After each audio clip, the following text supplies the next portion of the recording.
Welcome to Running with the Pack from Wolfpack Publishing. Today we're going to be talking with Preston Lewis and B.N. Rundell, Bob Rundell. My name is Paul Bishop, and all of us are authors with Wolfpack Publishing. And it's just great to have an opportunity to talk with one another during this time of the pandemic and actually make some human contact outside of our own houses. Welcome, guys. Glad to be here. Good to be here. So Preston Lewis, according to my notes, began his career with traditional Westerns and expanded to include historical novels, comic Westerns, and young adult novels. You are a Spur Award winner from the Western Writers of America and a three-time Elmer Kelton Award winner for Correct. Your books. And your current bestsellers are the memoirs of H.H.H. Lomax, who I like to compare as a flashman in the old Wild West. Great comic stories. And I have just finished reading The Fleecing of Fort Griffin, which you so kindly sent me, which is another really humorous take, but on a great Western caper novel. I really thoroughly enjoyed it. Thank you. And Bob Rundell, who I'm meeting for the first time, you, after a career as a pastor and an educator and in the insurance business and raising four daughters, you turned to writing, and you've had some tremendous success there. You've had two previous best-selling series, The Buckskin Chronicles and Rocky Mountain Saint, and your current Stonecroft Saga books are just burning up the bestseller list. So congratulations to you both. Thanks, sir. So Bob, you were done with your other careers in regular world when you decided to take to writing. Was this something that you had always wanted to do, or was this just something that snuck up on you over the years? Oh, it's something that I had thought about on occasion, nothing very serious, because I was a very avid reader, and in reading and living in the country that I am, it was just one of those things that was kind of natural. I had done a little piddling with it and put it away, and started going through my desk one day and saw that piece of a manuscript, and I started to throw it out, and the wife said, well, why don't you finish it and see if you can do anything with it? And because at the time I was recording books, doing audio books, kind of as a hobby pastime, and had read several that were less than impressive. And so I said, all right, I'll give it a shot. And through the course of the audio books, I had become acquainted with Mike Bray. He had me doing a couple of the audio books for Larry Martin and Robert Vaughn, and I had done some others for Zane Grey and Don Goldsmith and stuff. And so I thought I would just send a manuscript to him. And with most publishers, you expect to be heard from, or you expect to hear from them 6 months or a year down the road, if you hear from them at all. And within the week, Mike sent me an email real quick and said, hey, you can write. And he said, we will consider publishing it if you can make it into a series of at least 4 books. And I fired back and said, hey, I'll make it as many books as you want if you'll print it. And so it began, and that was 4 years ago. And that started with the Rocky Mountain Saint books? No, that started with the Buckskin Chronicles. The first book was To Keep a Promise, and simultaneously I also wrote a young adult novel, Star Dancer, and it did well as also, and thus it began. Okay. Now, Preston, you started in traditional publishing and are now with Wolfpack. What was your road to getting published? Well, one, I'd always wanted to write, so I majored in journalism and then worked in newspapers after I graduated from college. And then 1976, we had our first child, our son, and I was working for a newspaper, and I realized I was going to have to start supplementing my income. So I decided I would write, because just like all unpublished authors, you think, boy, the first book's going to be the bestseller, and I'll be on easy street from there on out. But the inspiring moment was Bantam had a first Western contest where you'd submit a manuscript. And so I did that. And this was before the days of FedEx. And so I sent it by post office. And my only fear of that I wouldn't win the contest was if they didn't get the manuscript. So I sent it registered mail with a return request postcard to let me know they had received it. Well, I received a postcard from Bantam telling me I hadn't won before I received the postcard from the post office telling me they'd even received the manuscript. So that was the start, and that manuscript I ultimately got published with Tower, and then worked at writing on the side with my other job from then until I retired. And now I write full time. It's interesting how most of us have to have those first primary careers, and writing is a vocation, but it's secondary to those early careers where we're actually making money and providing for kids and family and all of those things. And I just feel very fortunate to be in a position now where I'm able to do my writing full time, and but it's been a long road to get there. And I think, well, yeah, that's pretty much me. I gave a copy of my book to Elmer Kelton because I met him, and his advice to me, like every other young writer, was don't quit your day job, and that's still pretty good advice. Yes, I agree. With my first novel, I sent it to an editor called Michael Seidman, who was working at Tor Books, and I had met him at a conference at BoucherCon, the World Mystery Convention, and I sent him I called him first to say I'd finished this manuscript, and he said, and I said, I met you at BoucherCon, and he said, you did? And I said, yeah. I said, and you told me to send you the manuscript when I finished it. And he went, I did. And I went, yeah. And he goes, was I drunk at the time? And I went, probably. And he goes, okay, you do know me. Go ahead and send the manuscript in. And again, it was about 6 weeks before they came back and told me that they were going to buy that, and they wanted a sequel. So now, Bob, your series are obviously ongoing and connected. How difficult is that for you to keep the continuity going in a series like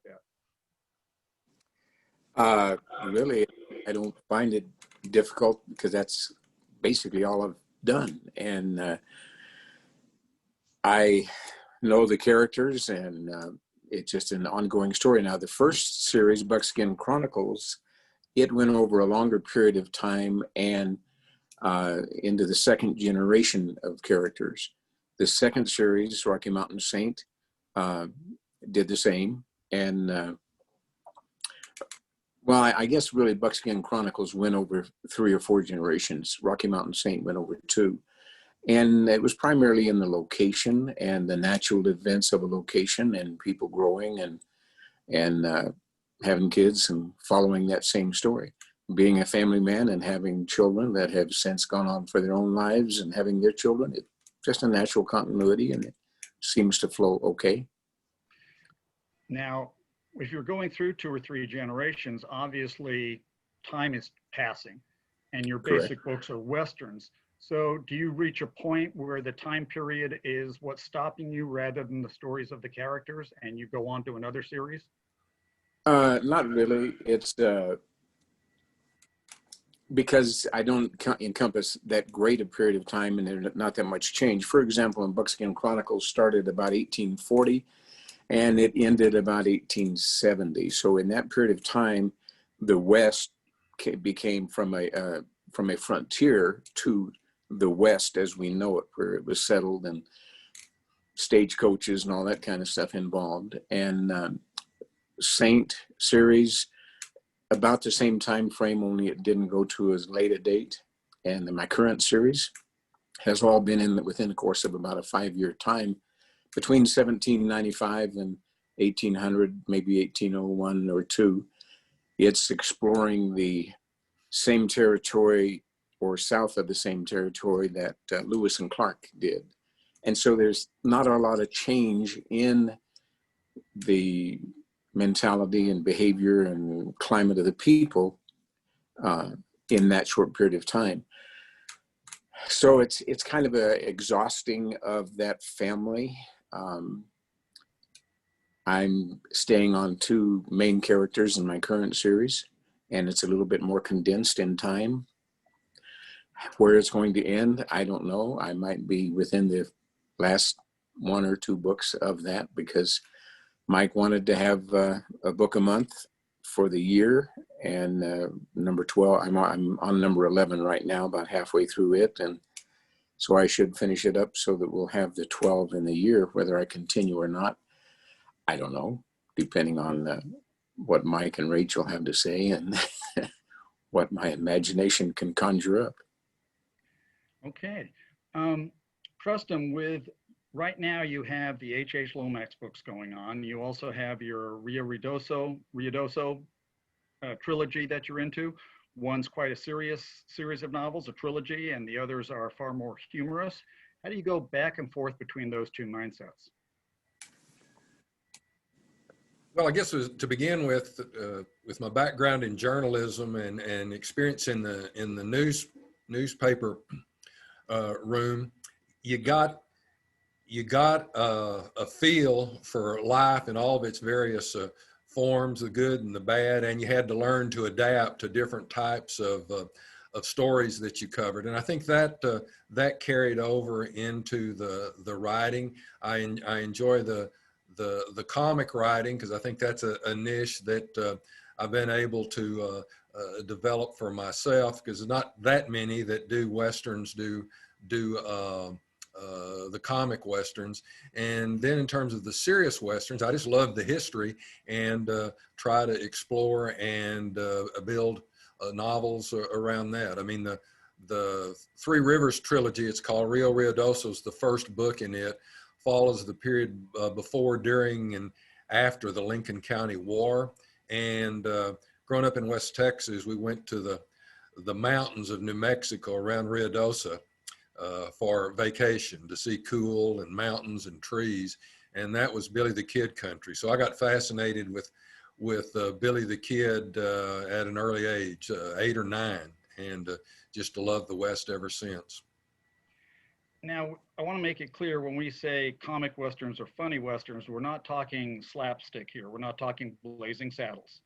We're talking humor that comes out of the characters and the situations. Is that what you intended, and how difficult is it not to go cross that line into comic?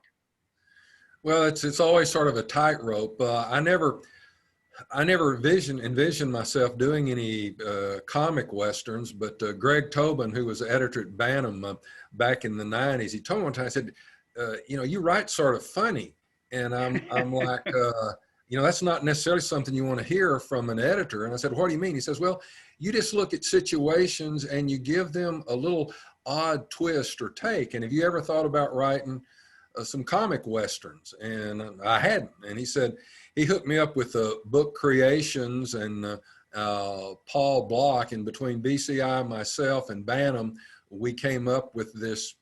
Well, they had the idea, and I came up with the character. And basically, they just wanted him wandering around the West, encountering all the name figures of the time, and coming up with some humorous stories. And so I got into it and found I really enjoyed it. And so I've tried to keep working in that niche and keeping them coming.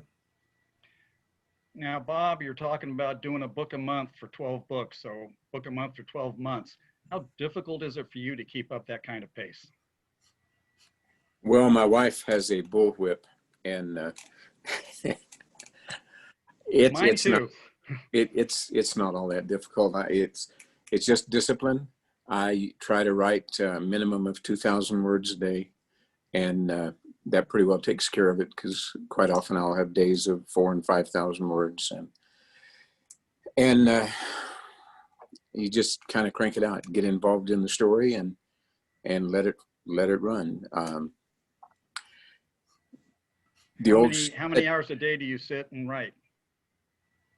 Actually, with my hands on the keyboard, probably 3 hours. The other 3 of a 6-hour workday is spent in research and considering and thinking it out and planning it out. And I do not know where each chapter is going. My concern is getting the first 2 sentences. And once I get the first 2 sentences of that chapter, I just let it run.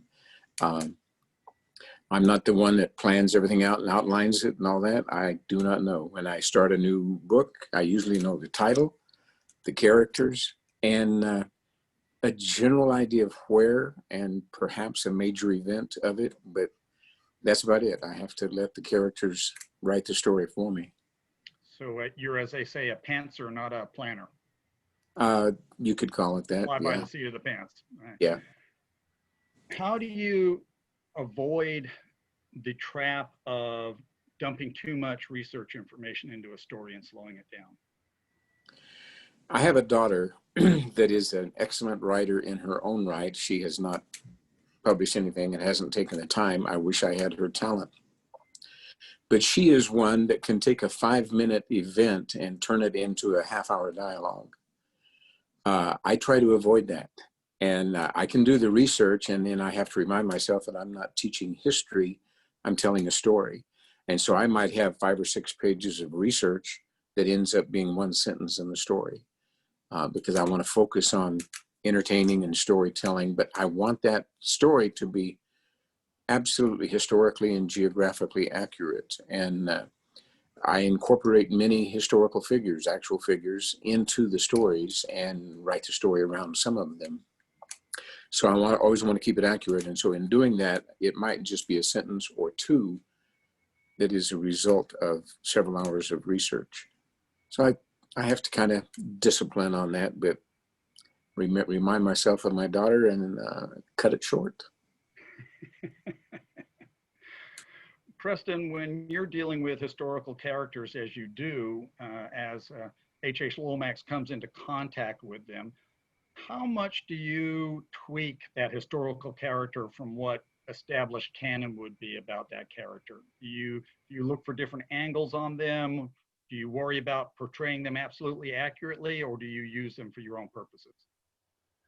Well, one of the advantages of writing fiction is you can use them for your own purposes. Now, I try to stay as close as I can to the historical record, but I try to put them in odd circumstances that aren't typical in a Western. For instance, in my book, Mix Up at the OK Corral, H.H. Lomax becomes the first fictional character, to my knowledge, to ever had a tooth pulled by the dentist Doc Holliday. And that, of course, lends to some humor possibilities, particularly after this incident occurs after Lomax had spit in a Holliday's drink. So there's some issues there that lead to humor. And they'll just look for facts and things that haven't really been covered that well, or a little bit odd, like when I did one on Custer, one thing when they were making the final march towards the little bighorn that I encountered was they were running into rattlesnakes all the time. And that wasn't something that I'd really read in some of the general histories of Custer. So I worked that together. Another one, when I started with Bantam on the Lomax series, they wanted me to do one on Billy the Kid, and I proposed that. And OK Corral, they wanted one there, and I'd proposed some other things, but they wanted one on Jesse James. And Jesse James is not one that's a particularly favorite character of mine, but I went along with that and made him sort of a peripheral character, and turned the novel in sort of a coming of age novel for my character living in Northwest Arkansas. And turned out that probably if I had to pick a favorite book, even though I didn't want to write that book, that one, The Redemption of Jesse James, was probably my favorite, just because of the range of emotion that the book packed, not only from the humor, but from the poignancy of trying to survive as a family during the Civil War. Bob, with starting writing later in life, you said you were a voracious reader. So do you consider that reading as your apprenticeship before you started putting words on paper and stories of your own? Or was there another way that you actually learned the writing process? It was a little bit, definitely an element in learning a little bit about writing. I had no training in writing. I hadn't had a single creative writing course. I tried to sign up for one this year, but I was too late getting in. But I spent 30 years as a pastor, and as a pastor, I had to prepare 4 sermonettes or novellas, if you want to call them that, with all the illustrations and accurate information and background and application and all of that every week.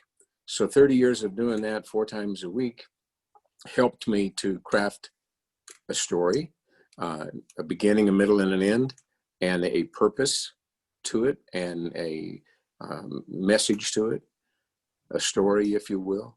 And so doing that probably did more to help me to craft a story than anything else. But when you have that wrapped around the library of many years of reading, probably 3 to 5 books a week, then you kind of develop that ability. And likewise, when I was recording books and reading those books and seeing and trying to bring life to a poorly written book is a challenge as well. And you begin to analyze that story and that writing and try to make it better in your own mind to project that to the listener.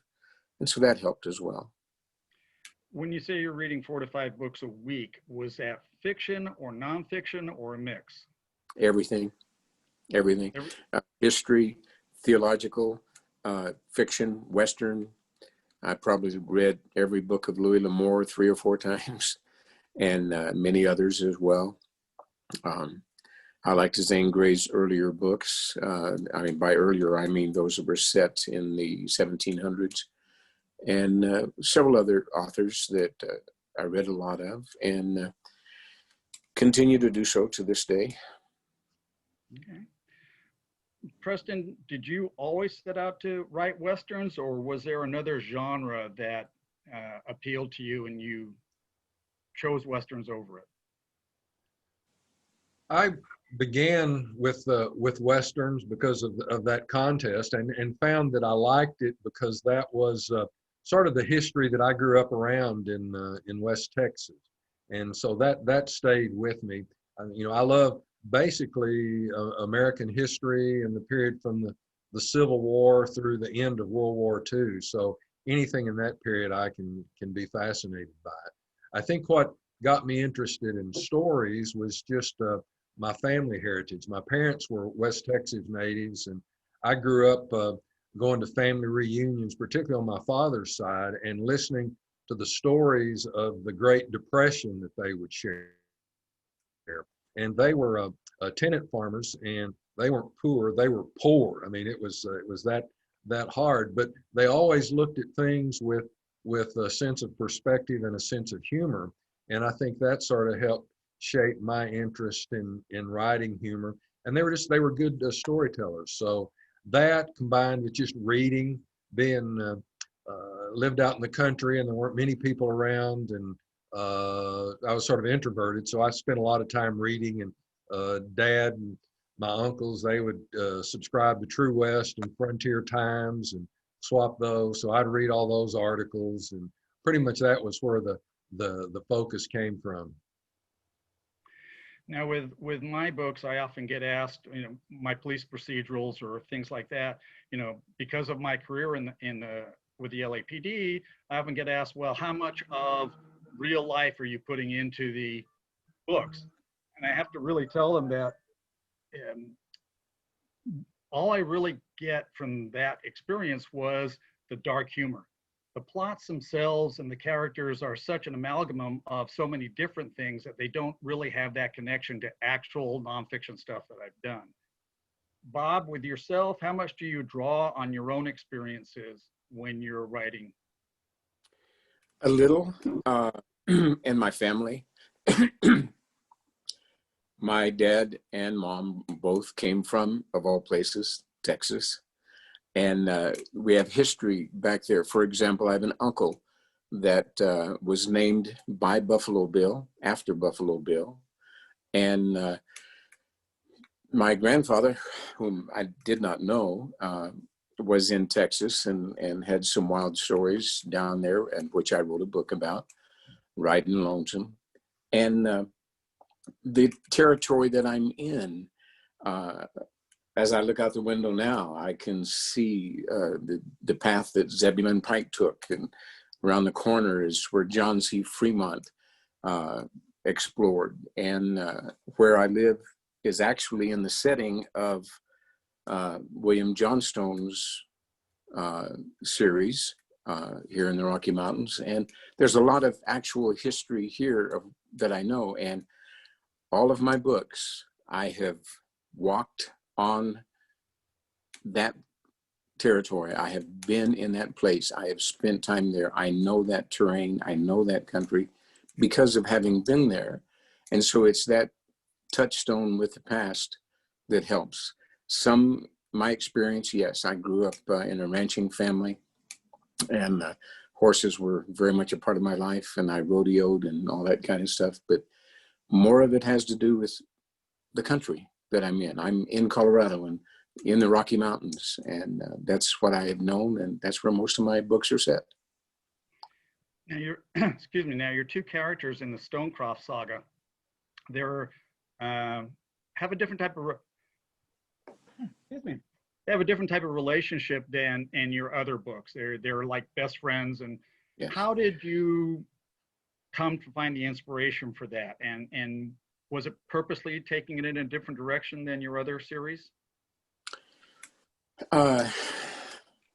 Well, I wanted something set earlier on, and I wanted to have two friends who would not normally be friends. One that was from a well-to-do, privileged family. The other was from a Black family. His dad was a Black pastor, and totally different. But yet, when they were young, it's not difficult for children to find close friends of people of a different race and so on. And because race has always been a factor go in the Old West, but in a not so pleasant way, I wanted to incorporate that, and it just seemed to come natural. I've never had any problem as far as the races are concerned, and I wanted to speak about that a little. And they just are friends, and it is not a main factor between them, and they've encountered a lot of different things. For example, the Maroons, who were basically runaway slaves, but they were equivalent of an Indian tribe when they relocated to the West from New Orleans area. And so there was an identity there. There are just so many things that you can touch on when you have the two different races dealing with the third race being the Native Americans. And so it was just something that added a little more flavor to the story. Now, Preston, with your background in journalism, dealing obviously with a lot of nonfiction stuff and current events of the day, do you find yourself in your Westerns talking at all to the current events of today? Are you doing any of that in your stories consciously? I may slip some things in on occasion, but I try to make them true to the times, and every now and then I can get in a little inside joke or something of that nature. But in the Three Rivers trilogy, starting with the Rio Ruidoso, I mean, there are some issues relevant to race, particularly between the Anglos and the Hispanics in Lincoln County. And so is that at all colored by what you're seeing happening today currently? Maybe a little bit, but really it's more in tune with what was happening during the historical period. And so I try to stay close to the facts as I can. And like in Rio Ruidoso, my Anglo protagonist marries a Hispanic woman, and which sets up some interesting circumstances. And that was fairly common in Lincoln County in New Mexico Territory at that time, because there weren't as many white women around. We've recently, with Western Book Club that I run, we've read The Unforgiven by Alan LeMay, which is the flip side of The Searchers.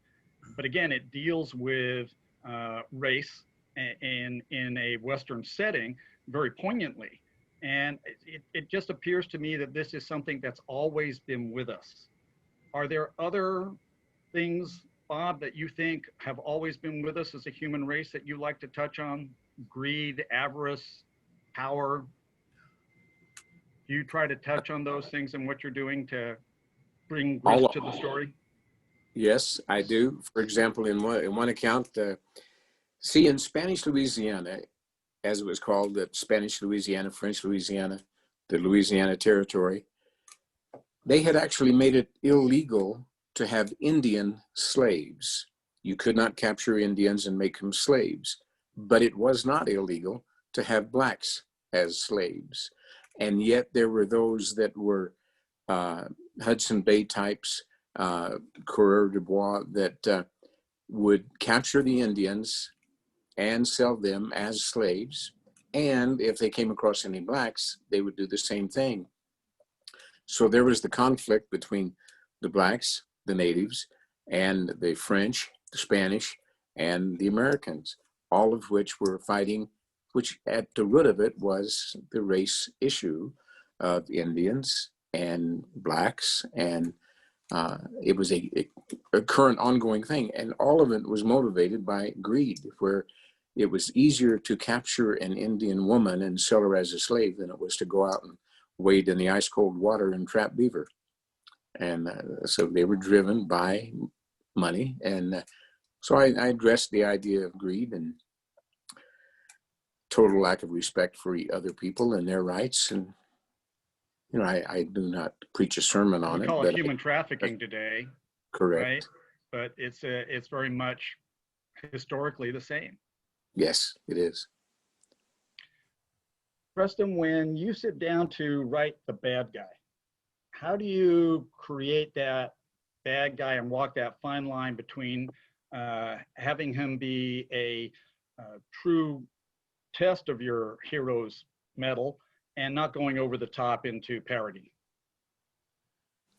Well, you always want to give him a good characteristic or something that can sort of offset the bad, and you know, maybe show an unexpected act of kindness, or sometimes you can make them so bad that they're just good because of the weight of their shortcomings. So it's a little tricky, but a lot of it deals with how I have them interplay as well with my protagonists.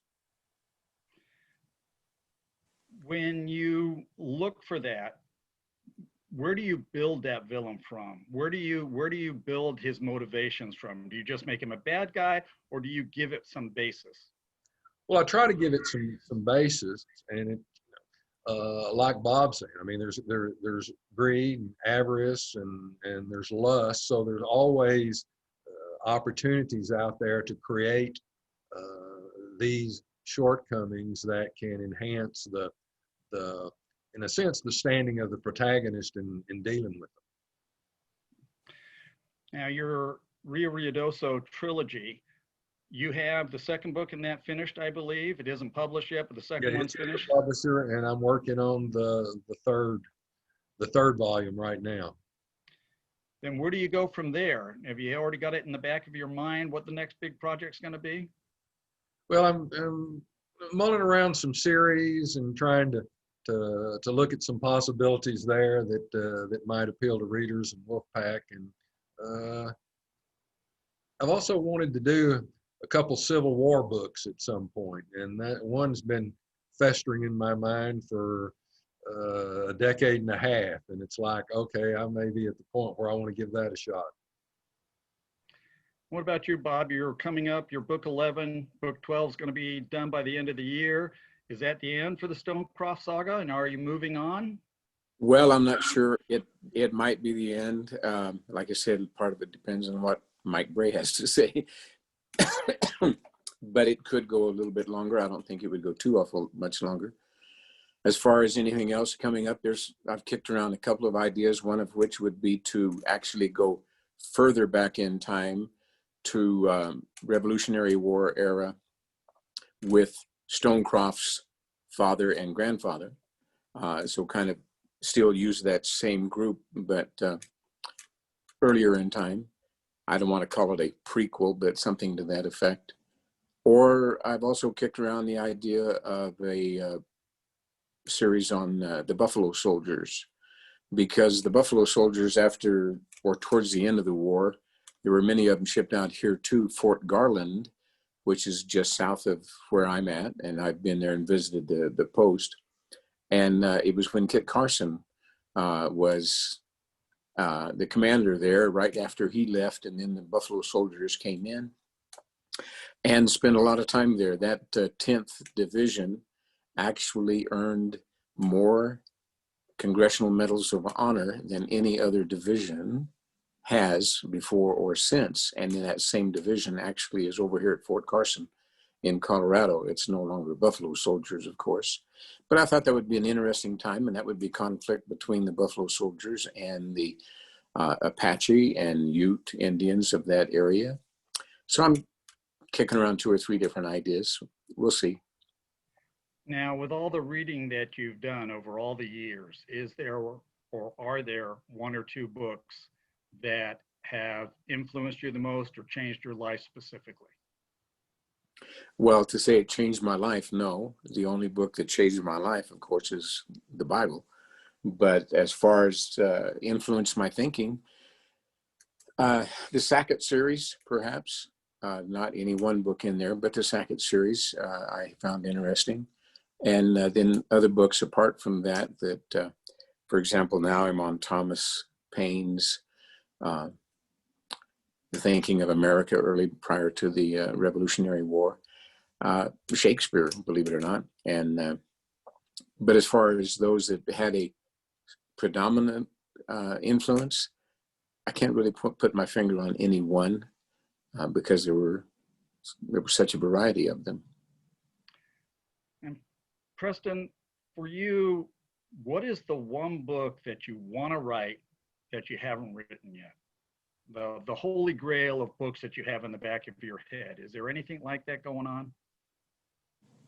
The Civil War novel that I mentioned is one that's it's really been gnawing at me for several years, and it's just I think it's such a good idea. Sometimes I wonder if I can do it justice. So I'm going to have to sit down here and see. I mean, I've started a few chapters on it, but haven't come to I guess fruition totally with it. It's interesting that you say that you don't know whether you can do it justice. I think for all of us, there are times when I read a book and it's so good and I go, there's just no way that I'm ever going to write a book that good. And it can put pressure on you as a writer, and I just have to sit back and go, well, all I can do is write the best book that I can write right now. And do you find other writers or other goals putting pressure on you when you write? How do you judge your own writing? Well, one, it's sort of hard in terms of a specific book that sort of generated my interest in writing a Civil War novel was the Killer Angels, published by Michael Shara back in the 70s. And I read that. And, I mean, that was a book that brought tears to my eyes and so forth. It was just so well done, and I won a Pulitzer Prize. So that's been a standard that's and maybe the reason I've been a bit intimidated about continuing with this project. But you know, these events and things hit you and stay with you, and as a writer, and they may not be necessarily related to something you've read, but maybe something that happens to you that you think you can put into a book and give a lot of flesh to the project. So that's sort of what I'm bouncing around now, trying to get this one. It would be very historically grounded, much like the Killer Angels was, with the actual characters. Bob, what do you want readers to take away from your books? Do you just want it to be entertaining, or do you want them to take something else away from the books? Well, I want it to be entertaining, but I also want them to learn a little bit about history, the things that actually happened, the way people were then, and have an appreciation for that.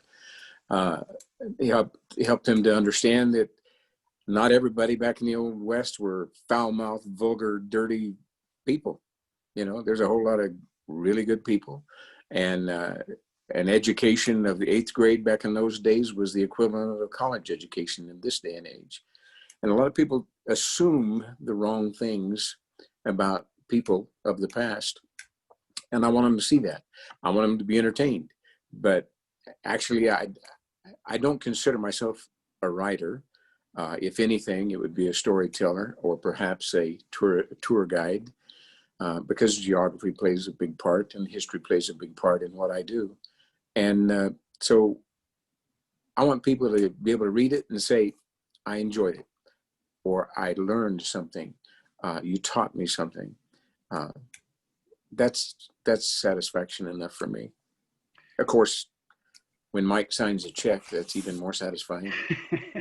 When the royalty statements come in. Yeah, absolutely. You bring up a good point, though, when you say that not everybody in the West was foul-mouthed. I mean, quite frankly, I can't watch the show Deadwood because it is just foul-mouthed from one end to the other.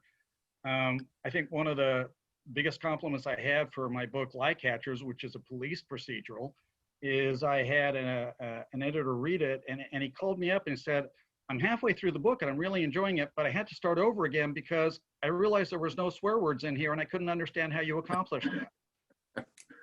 And I think all three of us write clean books because we want to do that. I don't feel that there's any need to put that other stuff in there. I just want to get on with the story. Do you feel your readers appreciate that? Oh, I've had many comments about that they do appreciate it and they are very grateful for it.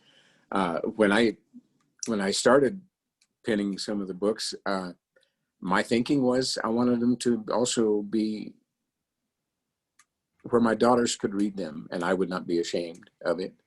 And since that time, I've had 35 books published, and one daughter read one book. The other three, one specifically told me, she said, Dad, there's no vampires, there's no zombies, there's no sex, and there's no dirty words. Why would I want to read it? So much for that idea. To be entertained, perhaps? Because you love me and I'm your dad? I mean, don't give you much slack, do they? No, not at all. Now with you, Preston, does your family read your books? It's sort of hit and miss. My daughter-in-law has probably read more of them than my kids have. So they're just, it's sort of a generational difference. I grew up in the 50s with the Westerns on TV, and that's when I played cowboys and Indians. And so that was sort of the storyline of my childhood, being a cowboy and an Indian. And well, generally I was the cowboy, my brother was the Indian. So it worked out pretty well. But it's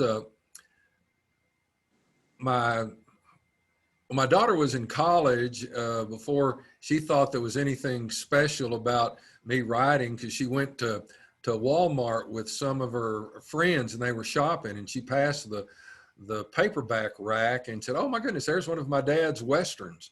And her friends got so excited, your dad writes and this? And then she thought, well, yeah, doesn't everybody's?